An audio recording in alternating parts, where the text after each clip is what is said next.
Video को आसचंती माने रोग को भी गेस कर पारथे टिटानस रोग किंतु ये टिटानस बैक्टीरिया पे कौन सी एंटीबायोटिक नहीं तो ये रोग बंचा केमती वैक्सीन कौन जिते थर खंडिया हम से थर वैक्सीन नवा जरूरी चलत ये वीडियो रे आम टिटानस विषय किसी मिथ को डिबंक करवा आ किसी फैक्ट को जानिबा। टिटानस रोग कौन? टिटानस रोग क्लोस्ट्रिडियम टिटान नामक बैक्टीरिया करे जी कि स्पोर तैयारी करी माटी रे छाड़ी दे थाए। यही स्पोर गुड़िक माटी रे बहुत दिन जाए बंची रही पारते जेहेतु टिटानस पे कौन सी इफेक्टिव एंटीबायोटिक नहीं तो से भली केस रे आमको वैक्सीनेशन नवा बहुत जरूरी रह जाए। प्रायतः लोक गोटे कॉमन मिस्टेक करते से जिते थर खंडिया हुए से थर वैक्सीन नहीं जाते। जनवरी खंडिया हेले वैक्सीन नहीं जाए, डिसेम्बर खंडिया हेले वैक्सीन नहीं जाए, मार्च खंडिया हेले आउ थे वैक्सीन नहीं जाए जहाँकि कम्प्लीटली रंग। जदि आप थे टिटानस वैक्सीनेशन नहीं तो नेक्स्ट 5 वर्ष जाए आपको टिटानस वैक्सीन नवार कौन जरूरी नहीं। क्यों क्यों जगह टिटानस वैक्सीन नि जाए छोट छुआ ही टिटानस वैक्सीन दि जा आरंभ करा जाए। आम भारत में नेशनल इम्यूनाइजेशन शेड्यूल हिसाब से छुआ को जन्म हबार 1.5 मास पर 2.5 मास पर और 3.5 मास पर 3टी डोज वैक्सीन दि जाए जोटा कि पेंटावैलेंट वैक्सीन फॉर्म में ग्रहण करा जाए। नेक्स्ट 16 ରୁ 24 मास भितर एवं 5 वर्ष छुआ को डीपीटी बूस्टर डोज 1 और 2 दि जाए। पुणी नेक्स्ट छुआ को 10 वर्ष और 16 वर्ष टीबी वैक्सीनेशन नि जाए। टिटानस वैक्सीनेशन इन एडल्ट 16 वर्ष पर प्रति 10 वर्ष आमको टिटानस वैक्सीन नवा जरूरी।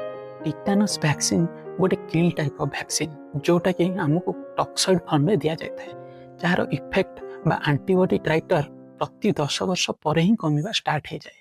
तो आमको प्रति 10 वर्ष टिटानेशन वैक्सीन नवा जरूरी जेपर्यंत आम 65 वर्ष नई। अदर इंडिकेशंस टिटानस स्पोर माटी रे धूली रे जंग लगी लुहारे छुरी रे रोड ट्रैफिक एक्सीडेंट रो घारे पोड़ा जला होता घारे एनिमल बाइट्स जमीक साप कामुड़ा बिले कामुड़ा कुकुर कामुड़ा तांकर सालाइवा आ फिसेस रे थाए। तबे क्वेश्चन या उठे तो आम वैक्सीनेशन नवा बोली जानिबा केमती? यह मेनली 2टा फैक्टर ऊपर डिपेंड करे। फर्स्ट फैक्टर आपन लास्ट वैक्सीनेशन केबे नहीं थिले अथवा आपन को लास्ट वैक्सीन को 5 वर्ष पूरी गलानी कि नहीं। आ second factor type of injury मामूली आंछुरी जाइथिले क्लीन कट इंजुरी किमा नीडल प्रिक छुंची फोड़ी जाइथिले आ लास्ट वैक्सीनेशन को 5 ରୁ 10 वर्ष बीती जाइथिले तो आमको टिटानस इंजेक्शन नवा को पड़ो।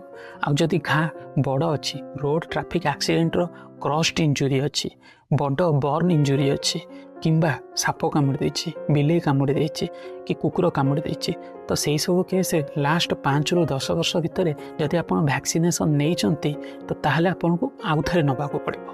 किंतु जदि वैक्सीनेशन को 10 वर्ष बीती जाइए तो कौ केस रे आमको इम्यूनोग्लोबुलिन जोटा कि आमको पैसिव इम्यूनिटी प्रोवाइड करे सेटा भी दरकार हो पारे।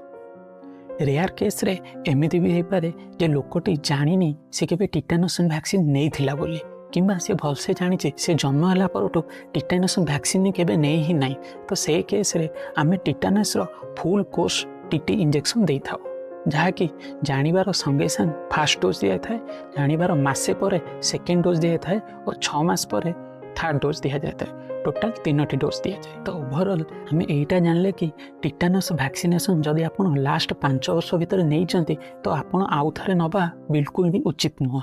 आउ बारंबार टिटानस वैक्सीनेशन नेले यार प्रभाव कम परिपारे।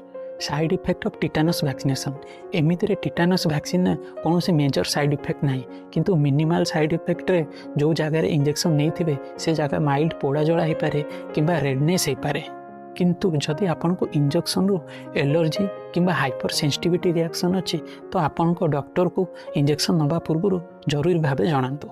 तो लास्ट रे मुझे कहना चाहिए आपन को खंडिया हो किंबा न होता प्रति 10 वर्ष जदि आप टिटानस बूस्टर डोज नौचंती ताहले आम टिटानस डिजीज को प्रिवेंट कर पारिबा। वीडियोटी भल लगी आम चैनल को सब्सक्राइब करेंगे सांग मान सहित शेयर करेंगे और वीडियोटी को निश्चित भाव लाइक करेंगे। धन्यवाद।